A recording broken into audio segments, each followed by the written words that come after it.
Hey guys, we just going in because it can't hit the wrong button. We just going in. Did we hit the wrong button? Oh man, Thing, my glasses off yet. 7,000 shows in, we'll get it right. Yeah, we'll get it right eventually. All right, well, welcome to the practice Four Guys in makes a Bar. Perfect. Welcome to the Four Guys in a Bar Chiefs Blitz podcast. It is a hump day. It is Wednesday. We got a lot on our minds today. The Chiefs will get ready to face. Pre-game. It's not pregame, guys. It hit the wrong button. Sorry. That's all right. That's all right. Oh, really? We face the Baltimore Ravens on Sunday afternoon. It's only Wednesday. It's only Wednesday. It feels like Sunday. You guys are ruining my intro, man. You keep interrupting me. How can I introduce my fellow travelers? It's all different now, man. All right, Lou Montagna, Andre Tillman, Vince Todd. Right. Welcome to the Four Guys in a Bar Chiefs Blitz podcast. For all your Chiefs news, go to ChiefsBlitz.com. Check out our social media at Chiefs Blitz, Twitter, Facebook, Instagram, TikTok. It's all there. So come visit. Come visit. Also, we want to welcome in a new person on the show. We have a new person. What they say? Wichita Hall. Wichita Hall. I think Witchy, were you on the Chiefs broadcast today? I put a post up there to join Thanks our show for playing, today. So, Witchy Hall. Yeah, please subscribe. Please like. We always like new Chiefs fans out there to come aboard. Pink high five podcast. Yes, Mr. Parrish. We will talk about Harrison Butker and the yips that he's facing right now. He's had the yips before. We'll break it all down, plus any news that we have. There is some small news before we get to Underdog today. All players practiced today, including coach's new hat. X. Yeah, I do like that hat. It's tight. I don't have that one. I probably have 200. I told you I got about 200 hats, 250 hats. Oh man, I so appreciate it. I keep a healthy selection of hats, guys. Yeah, that looks like when you come down and visit, you'll have to go straight from the truck I'm sure stop. There's a few you might want. Being the hat connoisseur that you are. Is that a truck stop hat? Is it a truck stop hat? Mm-mm. Oh, okay. No. That's old school. It's got the old Arrowhead helmet on there pretty much. Yeah. The 2-bar? Mm-hmm. Yeah, it's got the 2-bar. I can't see. Yeah, it does have. Well, it looks like a 2-bar. Well, it's kind of a modern 2-bar. Mm-hmm. Looks nice. I like it. Appreciate it. Fashion Nice. forward, coach. You know it. Let's go. All right. So what you said? Let's get right into the sponsors. I Hope heard this the ball's back. Underdog Fantasy, as anybody's known, we've been with them for about 10 months now. We appreciate their efforts in sponsoring us. If you want to play now in Missouri, you can. It's legal. Play 5, get 50 to play the high-low game. You can win money on sports. What better thing is that? You can win up to 1,000 times your money.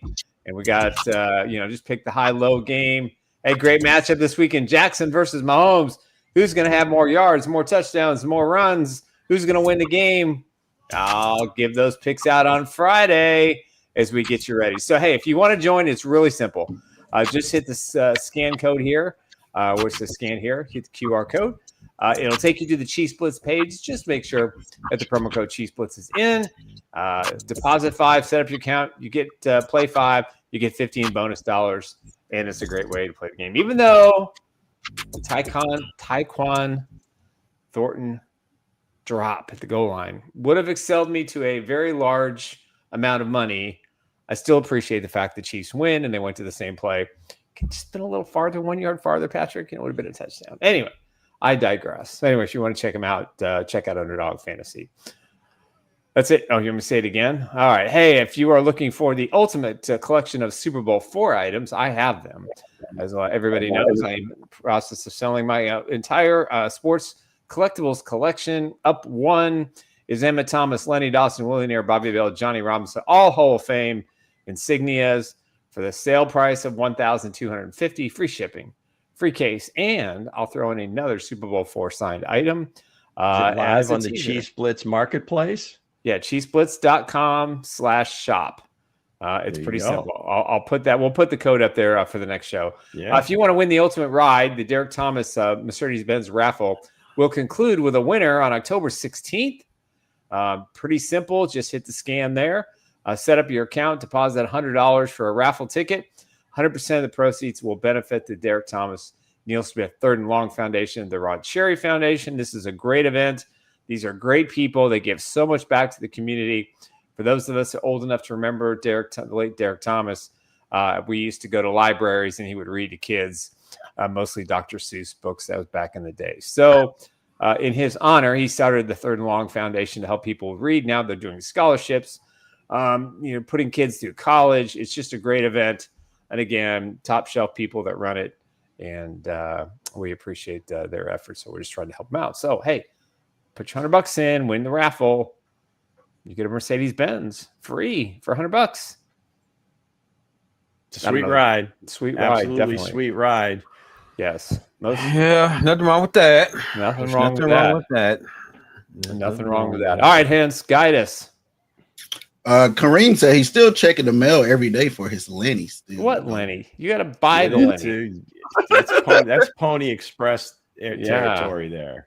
Let's go. Yeah. Hey, I'll sell the jersey. I told Demetrio I'll sell it. I think his wife put the kibosh on it because she wanted a car. Now, personally, I would rather have the Len Dawson collectible than a new car.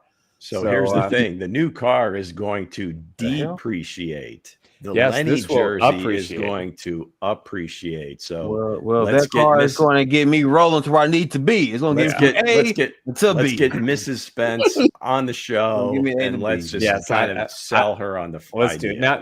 Kareem and Weston. Yes, I have stuff coming for you. I've just been lazy. And also, Weston, we see what you're doing. You're better than that.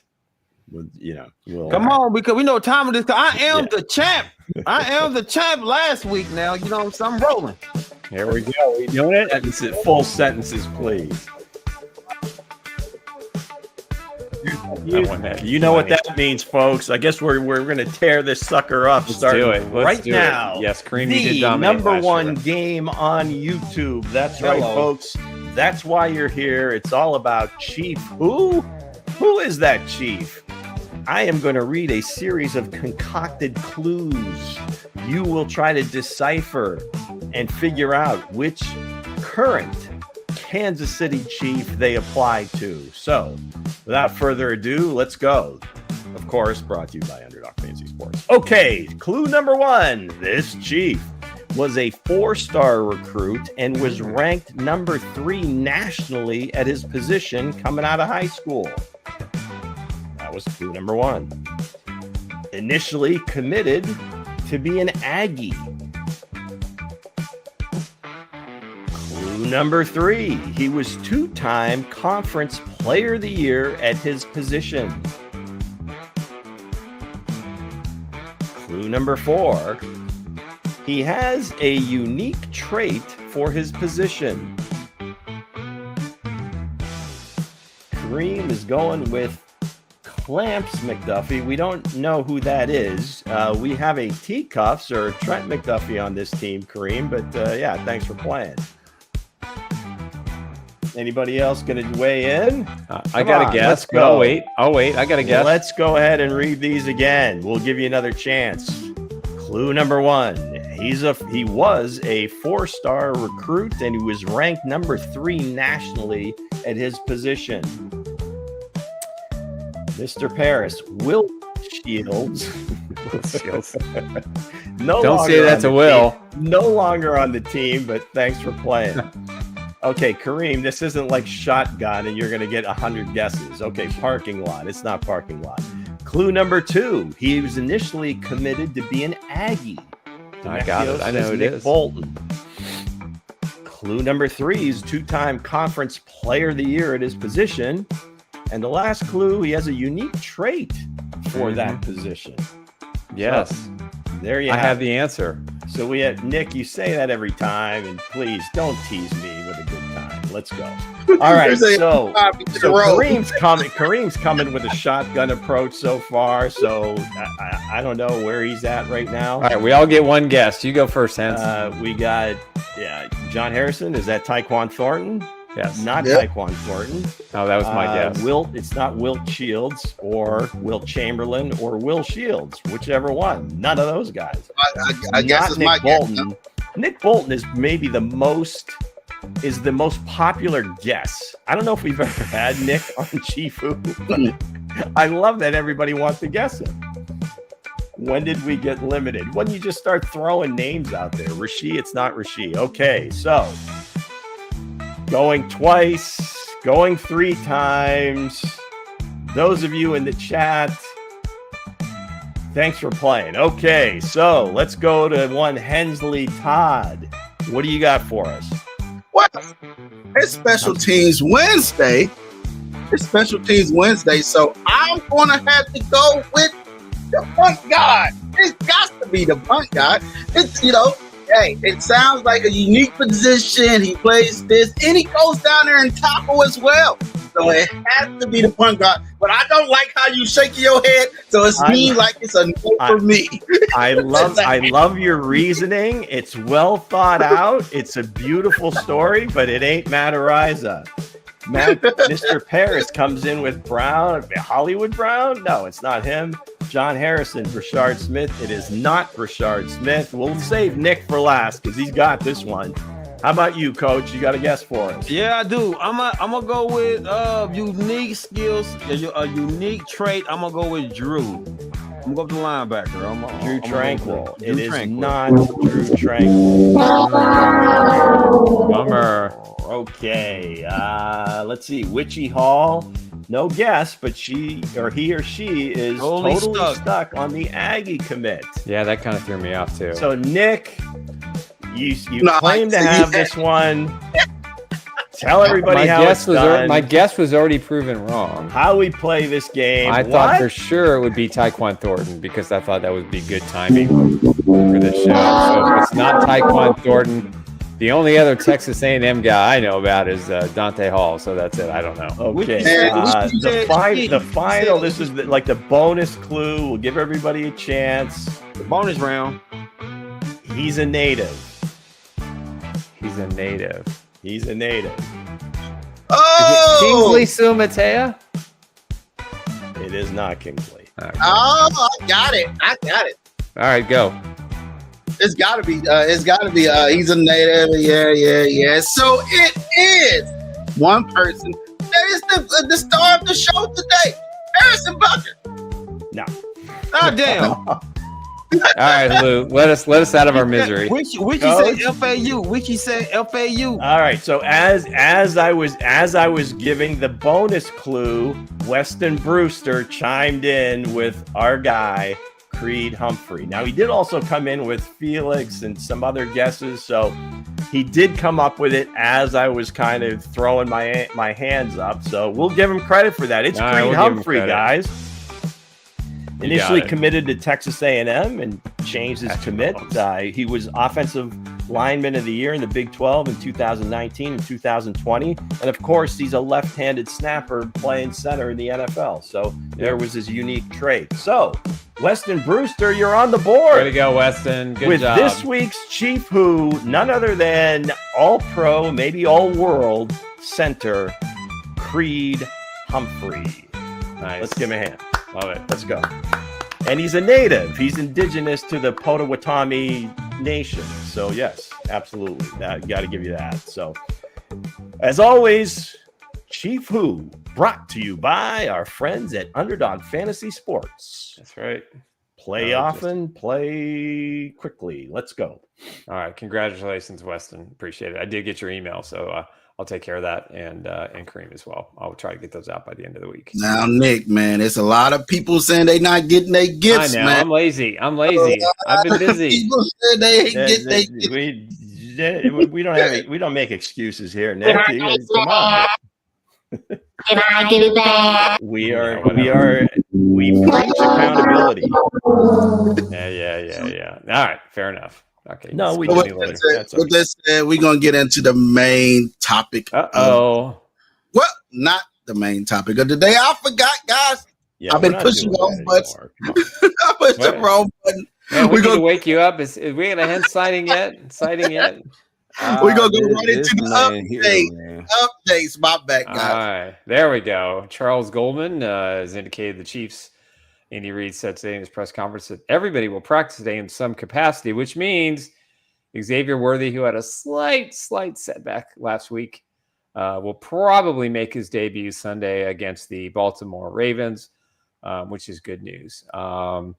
Chiefs head coach Andy Reid is optimistic about the potential return. He said, we'll just evaluate him and take him day to day. If I hear day to day one more time and we have to do a better job as the coach, those are two things I just don't want to hear anymore. Those are guaranteed. Just air is guaranteed as time's yours. Let's see. When Andy Reid was pressed today on Jawan Taylor, when he doesn't have the penalties, his percentages have been good.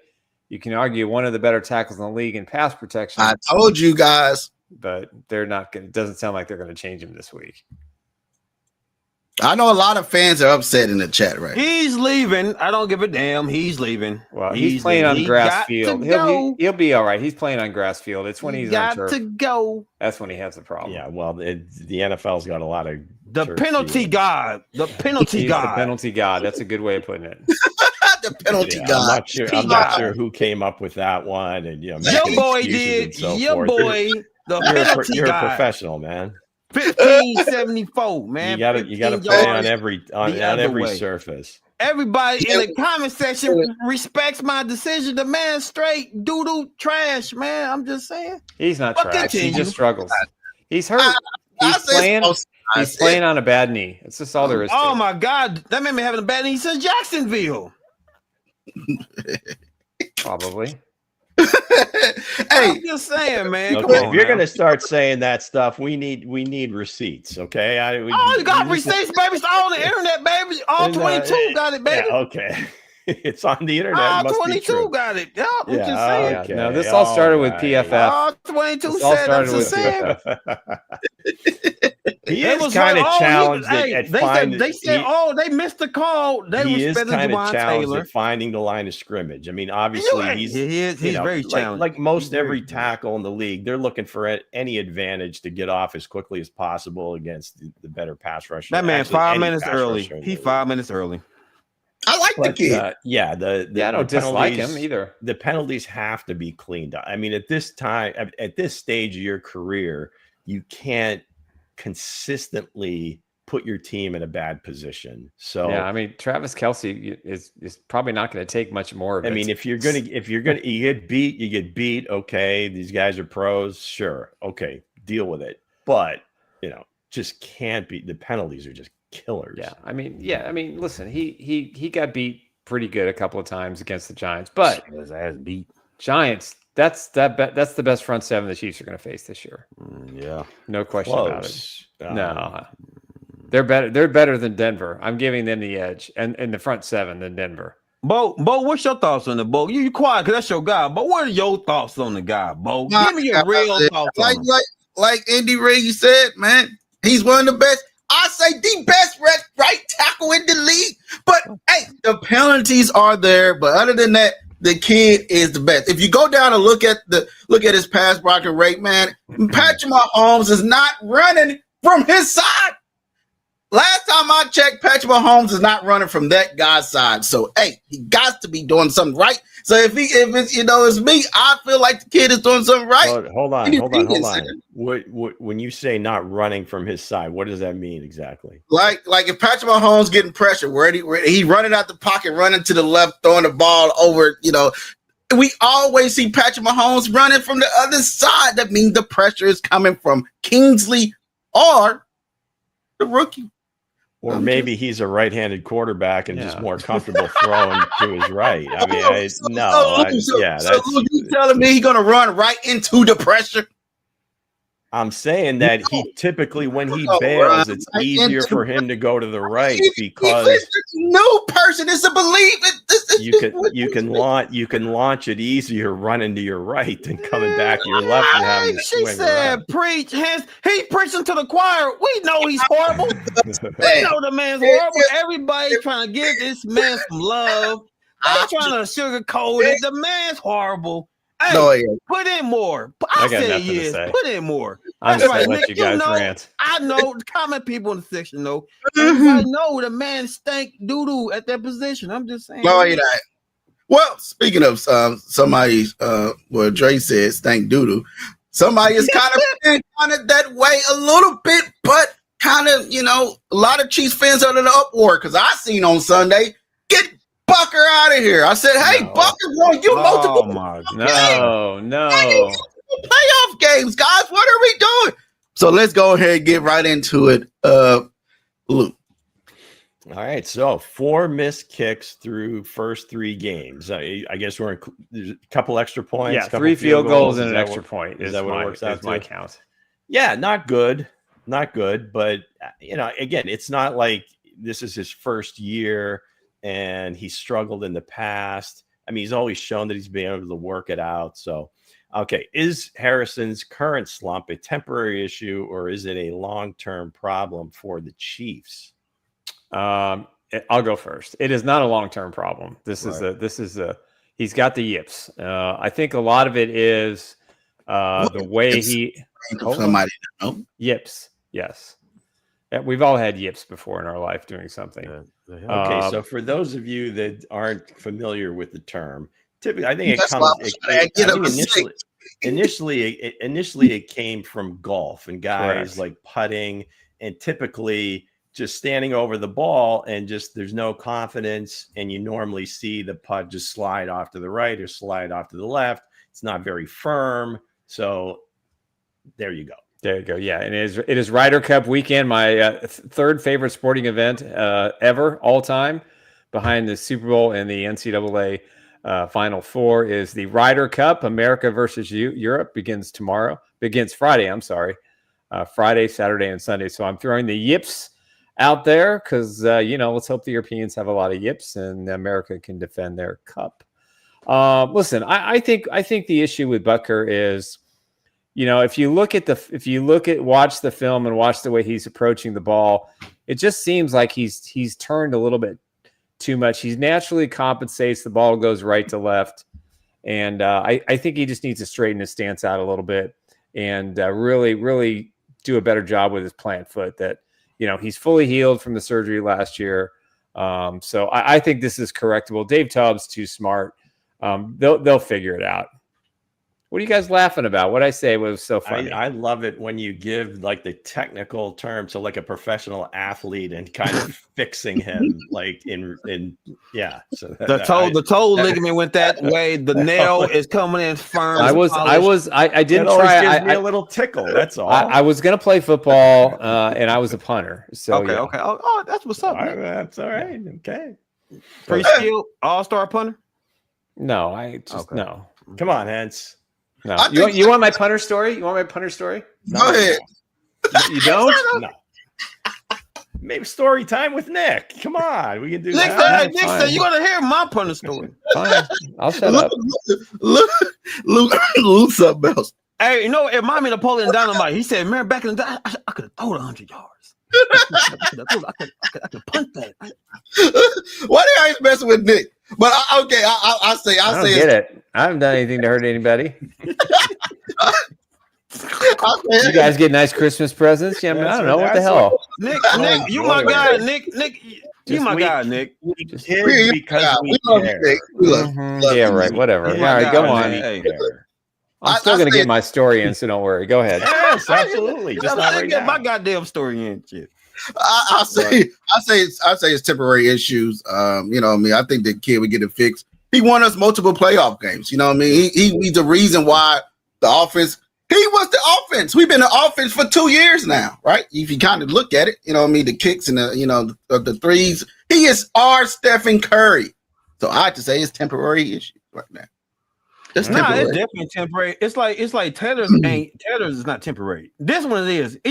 I believe he's in his head. I believe Butker is in his own head right now because that man's been clutch for the Kansas City Chiefs. Like he's been winning us games for the last couple of years, bro. Like, there's nothing wrong with Butker, man. It just takes time. It's still early.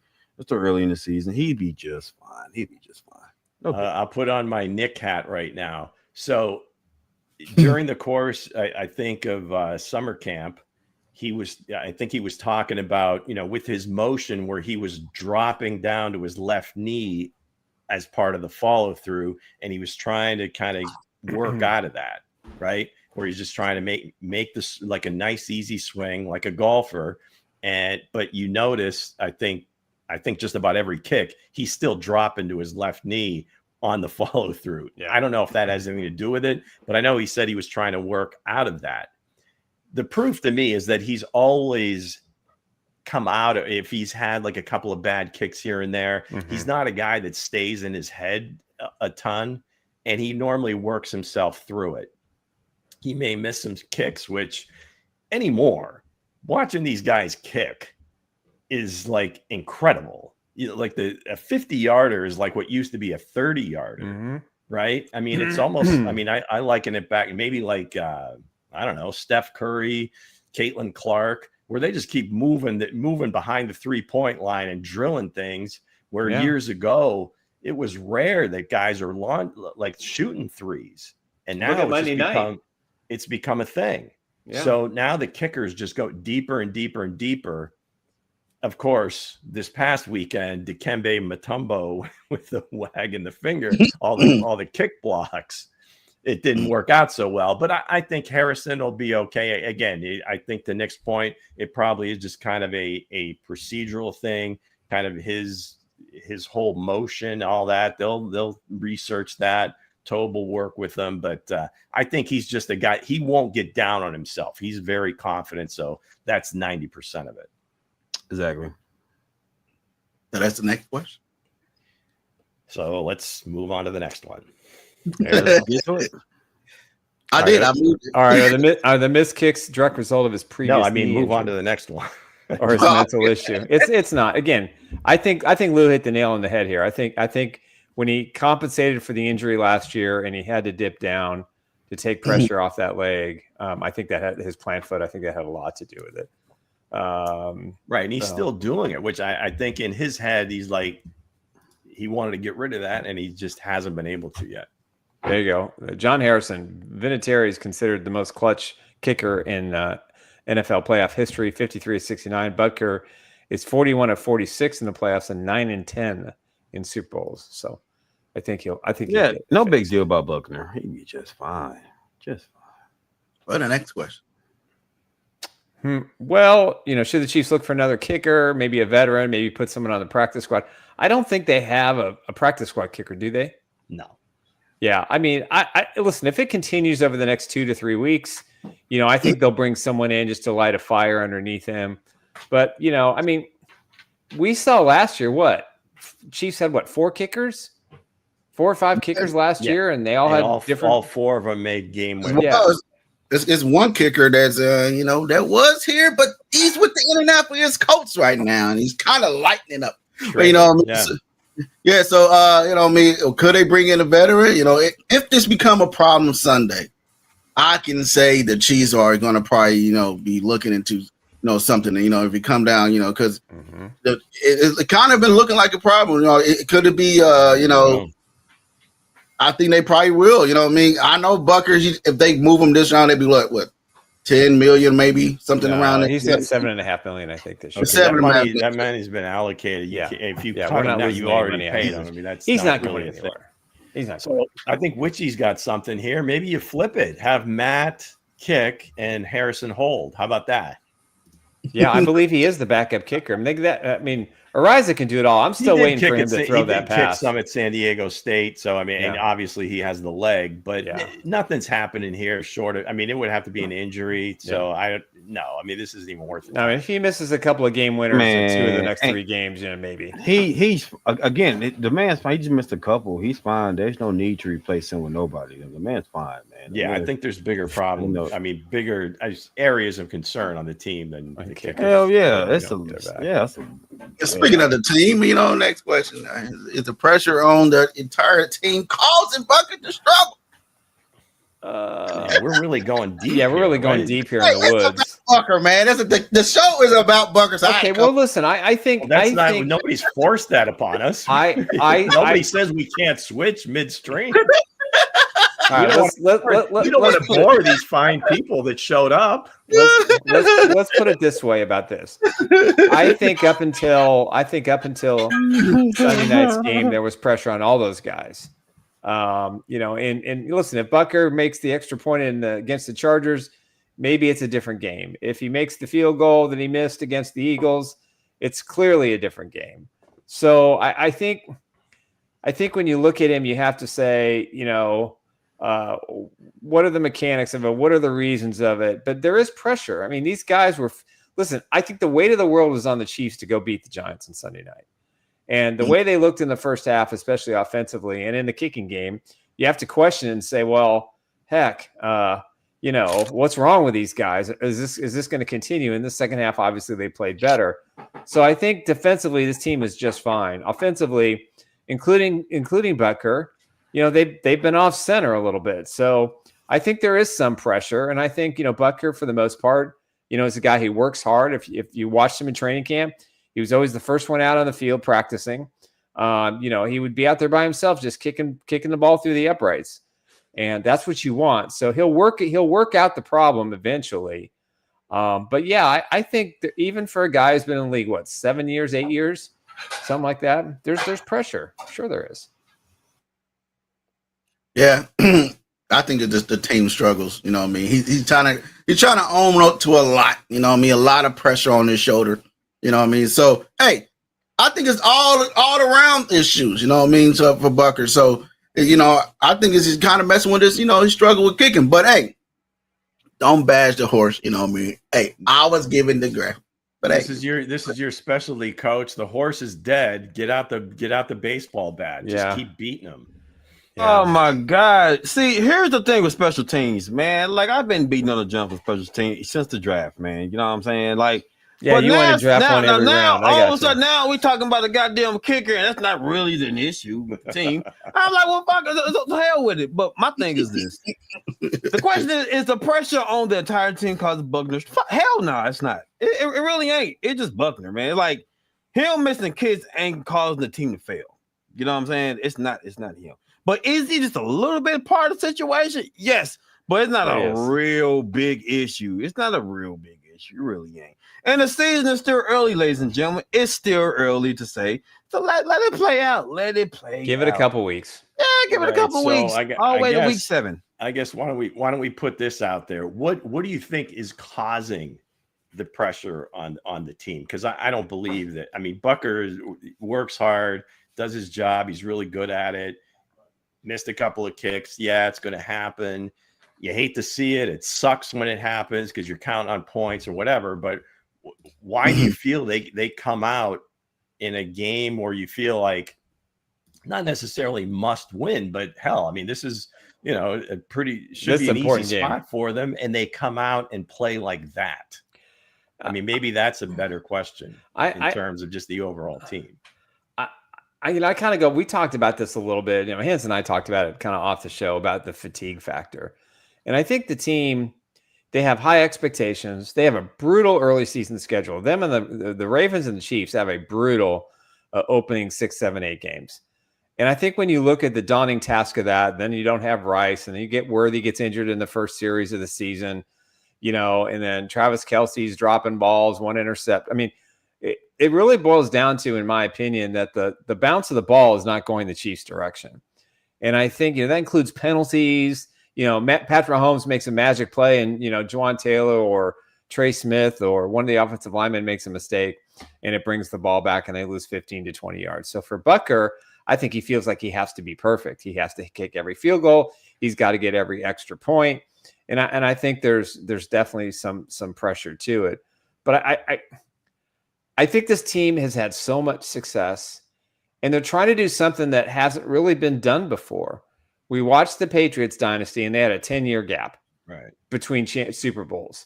We look at the San Francisco 49ers. I think they were 25 years, 24 years from Montana to this last time.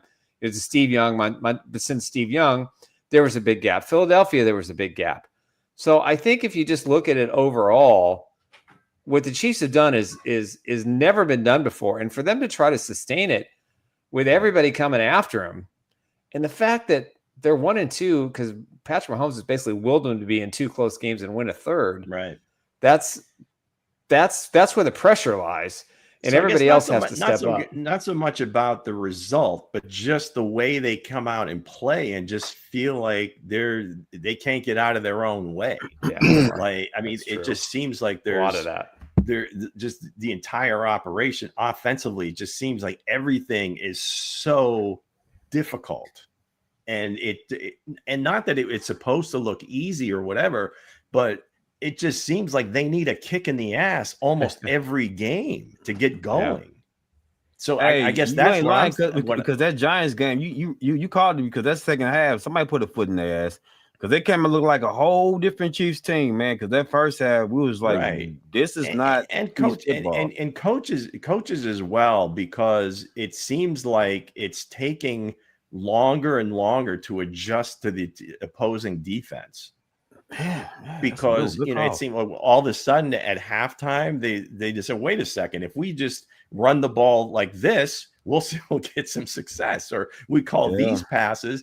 I mean, I don't know. I mean, I'm not going to blame Andy, but you got to at some point. I mean, he's the one that's got the play sheet in front of him. Yeah, he's got to pick it up. But it just seems awfully strange that, again, not so much the result, but just how they're playing, not so inspired to come out. And that's say, a good point, Lou. Inspired football. Hey, Bo, I know you see that. I know you see that statement that Mr. Parrish made. Why don't you go ahead and post that again? He said, I don't think the team agrees with Matt Nagy. They said it's Matt Nagy. They said Matt Nagy. They saying it. They said Matt Nagy is the issue, man. I'm just saying he's the issue. No. He said he's an issue, man. I don't know. He's not an issue. They said he's an issue, man. You coach football, right? Absolutely. Okay, so let me ask you a question. Come on with it. You had a head coach. Was he an offensive-minded guy or defensive-minded guy? I'm a defensive-minded guy. No. Were you a head coach? How old are the players you're coaching? They was high school. Okay. So let me put this in perspective. Makes a big difference, but okay. So you're the head coach and you're a defensive-minded coach. Yeah. And you have a defensive coordinator on your staff. Mm-hmm. But as the defensive, from a head coaching experience and being a defensive guy, you're going to call the defensive snaps in the plays, correct? Yeah. The buck stops with you. Not necessarily, but yeah, sure. Okay. I mean, in a general, I see where they're coming from, Lou, and I see what you're coming from. But if I'm a defensive coach, right, you know what I'm saying, I have a defensive guy, a coordinator up under me. If I'm a defensive guy, I'm going to make sure that that's the right call that goes through me.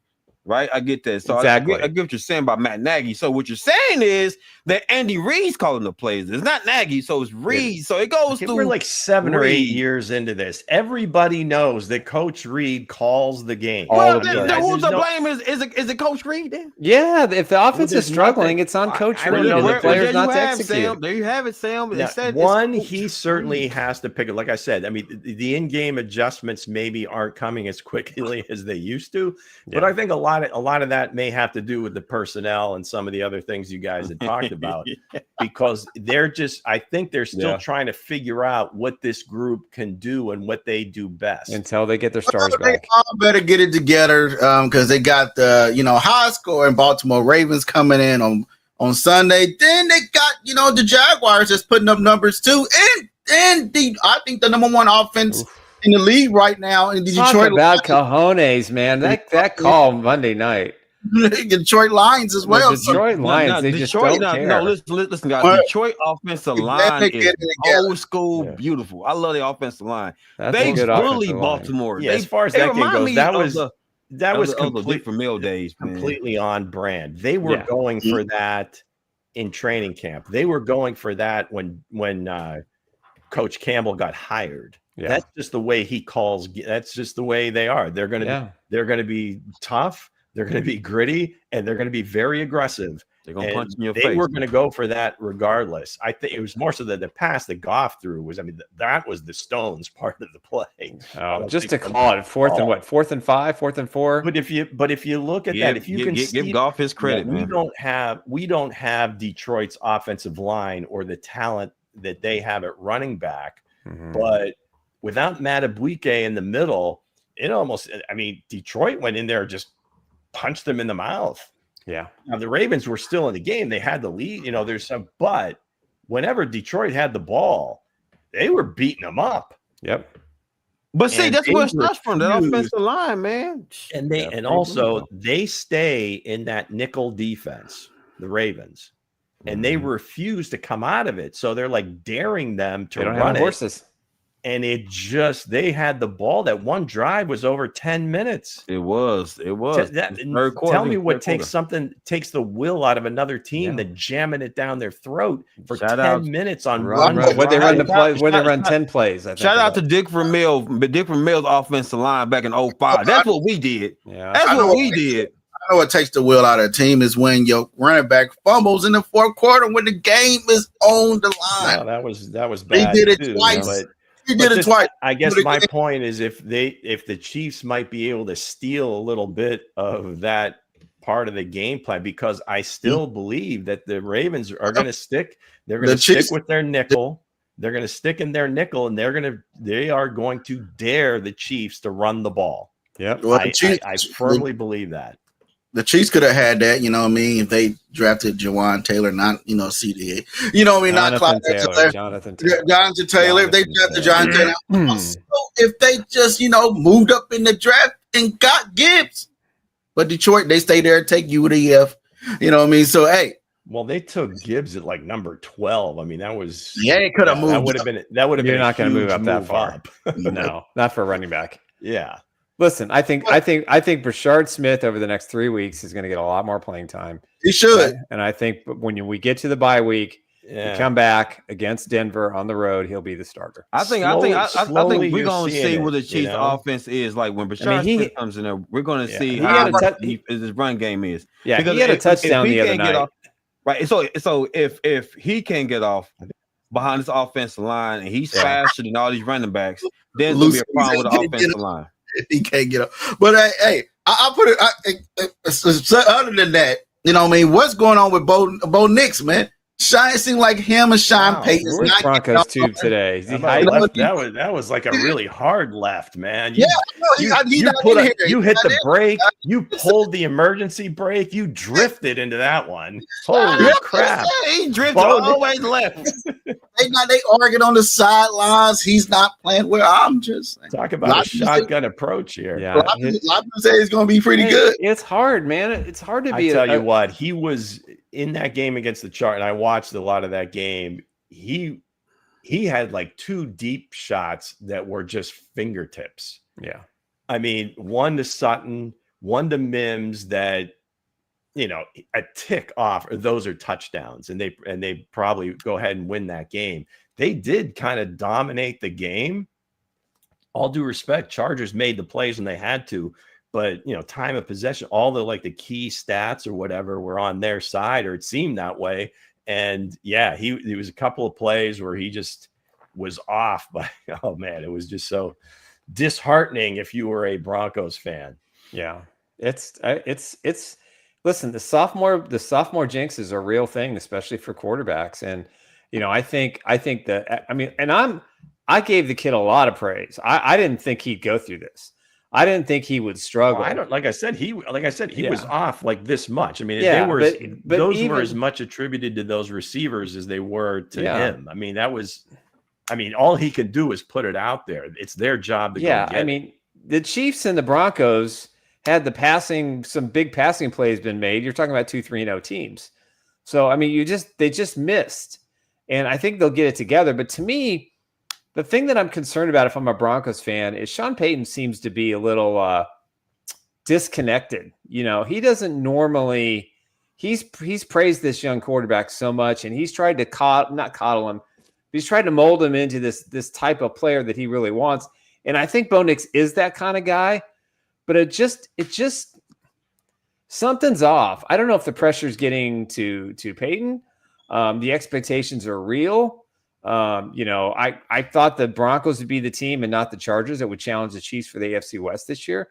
We're 3 games in. No, I know, but there are patterns developing that need to be corrected, and I think the Broncos have the ability to correct them. Oh yeah, like I said, I thought they dominated that game. They, stupid penalty on the field, game-winning field goal against the Colts. They get a second chance and they make the second one. Right. So again, a couple things here and there. It's going to happen. So I don't think it has anything to do with Bo Nix. I think he's playing as well as he did last year. And really last year, meaning the second half of last year, where he really took off and got going. And I think it's more some of the other pieces haven't quite come along like he thought they were. Like RJ Harvey might not be quite ready for the starting role. So you're going to see J.K. Dobbins in there a lot more. Evan Ingram's been injured. So everybody's got like little excuses, but they've been in those games and they could have easily won all three. Yeah, I agree. So yeah, it's just going to be a race. And I think the bigger thing is the fact that who had the Ravens and the Chiefs coming into this game at 1-2 each? Nobody. Right. I mean, that's the big thing. One of them is going to walk away 1-3. And I don't want to say, I mean, they're not out of it, but certainly an uphill climb. Maybe the Ravens have a little bit easier climb because, Burrow's injured. Yeah. Pittsburgh, we still don't know really how good they are. The Browns can't score points. So that division's there for the taking, but the number 1 seed might go bye-bye. Yeah. So Nick, what you think about the Raiders? You think they going to the Raiders? They start off this way. I love Pete Carroll. I think he's a great coach. I just don't like their starting quarterback. I never have. I don't think Geno Smith's the guy. They've got weapons on offense. They got a great running back. They got a great tight end. They got a really easy schedule. But they're another team. They can't get out of their own way. They made so many mistakes in key situations for the first 3 weeks that, it's going to take a while to fix that franchise. And I think, I love my Barstow alum, Nick Wright, but no way they're making the playoffs, and they're not going to be a wild card team.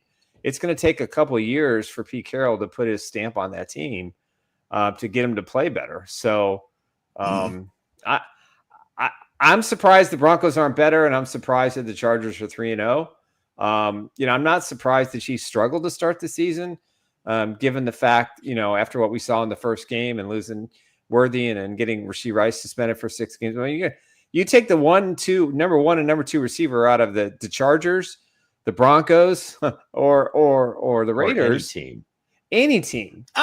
Lose that any team. And that's what I don't understand about the way these people keep bashing the Chiefs. I mean, they lost their 2 top receivers. Yeah. And everybody's winning with a full complementary of offensive players in the division. So I don't want to.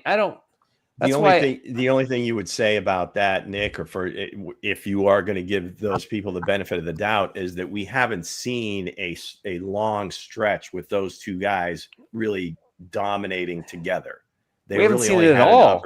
They only had an opportunity to play three and a half games together. So, they are your number 1 and number 2, but we haven't seen them, blow up like Chase and Higgins, or like Jefferson and Addison, or we haven't seen it yet, but it's kind of on its way with CD and George Pickens and Dallas and some of the other duos. But any team, you take away their top 2, I don't care how long they've been together. Mm-hmm. If you were counting on those 2 guys to really be the dominant pieces of your passing game, you take them out. Yeah, it's going to be a struggle offensively.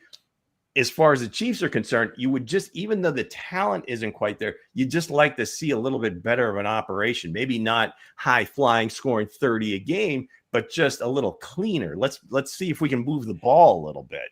Yeah, I think Lou make a good point, man. I think just a cleaner game from the Chiefs, guys. It's just because we all watched. If y'all hate the Chiefs, some people hate the Chiefs because the Chiefs is good, because the Chiefs can make good on what they have.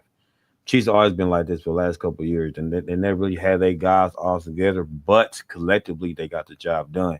And their last game against the Giants, that wasn't Chiefs football at all. They played boring football. They played it was undisciplined football in the first half. It was looking bad. And then, like I said, the second half they played a whole lot better. There was a whole lot more dialed in, there was a whole lot more consistent. I would say there was better consistently. I would say in the second half. So as a positive, going back to what I had said before, is maybe they're just again finding what works for this group, finding what works for them. This group, this particular group of offensive players. Exactly. You're missing the 2 top receivers. Travis isn't quite what we're used to him being. And they probably had an idea that this is the way it's going to go. And I think you did start to see maybe they were putting Noah in that position a couple of times during the course of the game.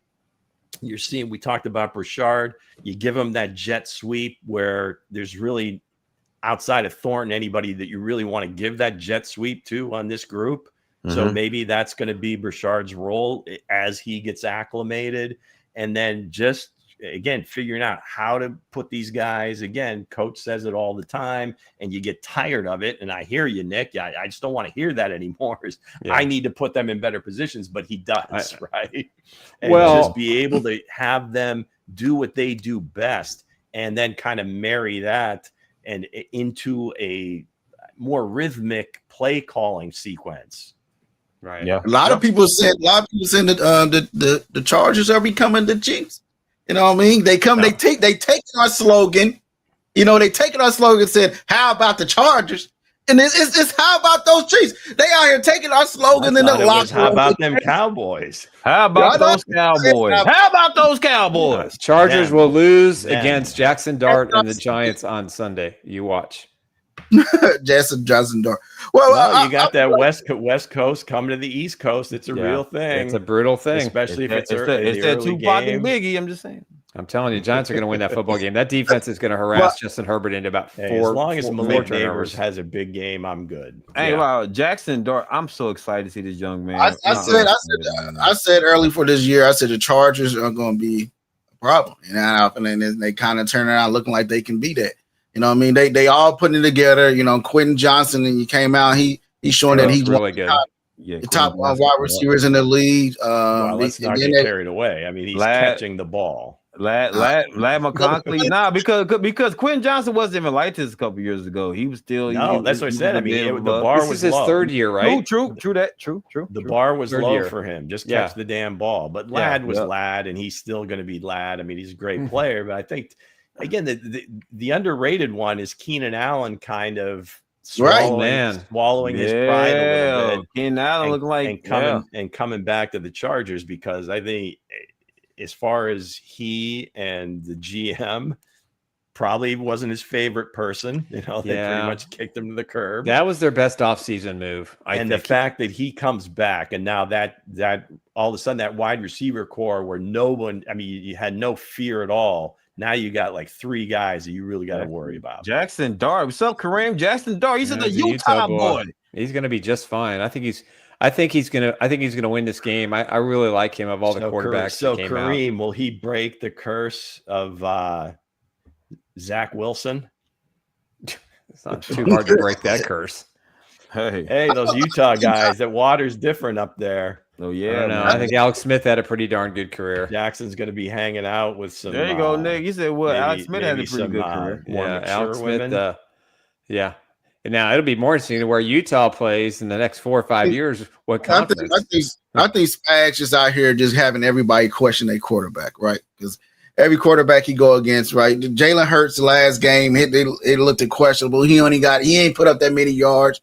You know what I mean? He looked pretty good against the Rams in the second half. I got to give him props. Yeah, the Rams. The Giants quarterback Russell Wilson came out. He looked good against the Cowboys and came up against Spags. Now we're gonna see what Spags do this Sunday when they face the Baltimore Ravens and that two-headed monster. It's the same offense. It hasn't changed at all. Same offense, but it got D-Hop. D-Hop over there is who is doing. What's up with DeAndre Hopkins? How all of a sudden he's catching the ball? Well, maybe it's Nagy. They're throwing the ball to him. Nagy, like people said, not a lot. I mean, he had one. I mean, I think he had one catch the other night. One or two. He did catch it. That might have been the only target. I didn't see Zay Flowers was like a ghost. So they're not using him. They're not using him right. Guys, we don't know who the Baltimore receivers are. It was mostly Mark Andrews catching the ball. I mean, it was Mark Andrews. That's going to be a problem. That's going to be the matchup I fear the most. Likely he's injured. He didn't even play. So I'm saying he may be ready for this game, though. Guys, honestly, can we say Lamar, like Baltimore, they got a lot of weapons. It's just like you just don't know. You just got to stop Lamar.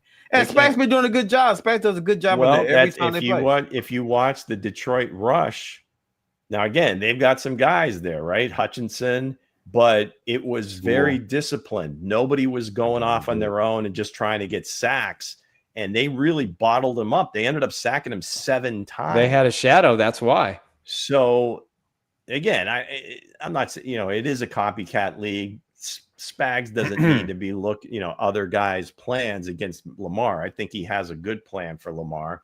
So that part of it should be interesting to see if they stick with just trying to having him throw the ball 35 or 40 last year, Leo Chenal was the guy who was that's true shadowing We're him. all into that this Friday, guys. You know what I mean? right. So you want to join us on our game preview where we'll be breaking down the Baltimore Ravens. You know what I mean, as they coming into Arrowhead. Down? Are we getting played off? Ah! Did our acceptance speech going too long? Hey, Lou, playing the music. Hey, where's the hook at? Wrap it up. I don't want y'all to go too detail into the. Why not? We'll say We it got again. We can go deep here and we can go deep over All right, there. let me throw out one more. Hence, why don't you bring back some of those kicker questions? I'm sure that'll liven things up. All right, let me ask you guys. Let me ask you guys a question. I want you to seriously think about it. All right, come on with it. Lou, you Okay, can come it's a two-part question. Okay, come on with it. Number one, who is the biggest surprise in the NFL through week 3, and who is the biggest disappointment in the NFL through week 3, and why? Biggest surprise for me, I think, as a team, is probably the Colts. Yep, fair. Now, I kind of had an idea that Danny Dimes, if you go back to Factor Cap, that was kind of going to be the starter, but I think it's the entire team, and obviously Jonathan Taylor is just blowing up. But the skill group, I mean, receivers that most of America or casual fans don't know who the hell Alec Pierce is. Mm-hmm. He's a great player. Okay. Mm-hmm. Pittman has been good for years, right? A.D. Mitchell can't even get on the damn field. Josh Downs. I mean, and then Tyler Warren. I mean, you throw Tyler Warren in that mix. They had to thank their lucky stars when Ryan Poles out of the blue decides, we're not taking the unicorn tight end. Let's go with a guy from Michigan, Colson. Now, again, there's nothing wrong with Colson Loveland. I'm sure he's a really good player. Maybe it has something to do with what the Bears are doing. But Tyler Warren, just a unique dude. I mean, I'd put him in the same class as Brock Bowers, and he may have a better overall skill set. Bowers might be better with as far as a receiver. But Tyler Warren, you can line him up in the backfield. Hell, he can throw passes. He was a quarterback in high school. Penn State used him that way. But to me, as far as a team, Colts. All right, who's your biggest disappointment? I think mine's go negative on the way out. Okay, we'll go negative on the way out. It's Ibuka. My big from Ohio, Ibuka, man, the receiver from Tampa Bay, the rookie. Emeka. Okay, we're talking team here. We're talking team. I'm talking about. No, he's talking about Tyler Warren. He was talking about Warren. It could be a player. Dang, get off my back, baby. Nah, honestly, like the Buccaneers, Ibuka, hey, what's his name again, Lou? What's his name again? Emeka Ibuka. So that man coming out Ohio, Ohio is known for their receivers. Man, he coming out there. Mike Evans goes down. He's been phenomenal. It shocked me, and the connection, the chemistry that him and Baker Mayfield have. So that's my biggest shock. Everything coming out of Tampa since they drafted him was just, I mean, just everything was just this is next level. I mean, where did this guy come from? Everything, the way he works, everything else. So Brian Hartline, wide receiver coach, OC now at Ohio State. Kudos, Brian Hartline. Man, absolutely. My biggest surprise would be, it had to be looking at Miami Dolphins. I didn't think that'd be a surprise, right? I think it was. You didn't think they'd suck this bad. I gotcha. That's a surprise and a disappointment. It was a surprise. I didn't think they would come out like this. I thought they would come out, pretty good. They rebuilt their defense. They added some key pieces on offense. Then they got star receivers around their team, and I didn't see this from the Miami Dolphins this early this year, and and my biggest disappointment is my own Kansas City Chiefs. You know what I mean? since we're gonna go back around, right? I got my. I haven't said mine yet. That's good.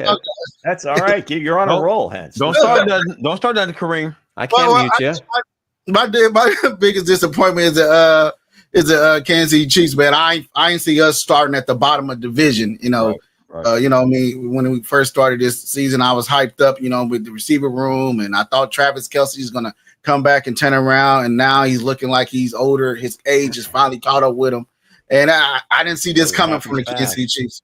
So so that would be my biggest disappointment so far.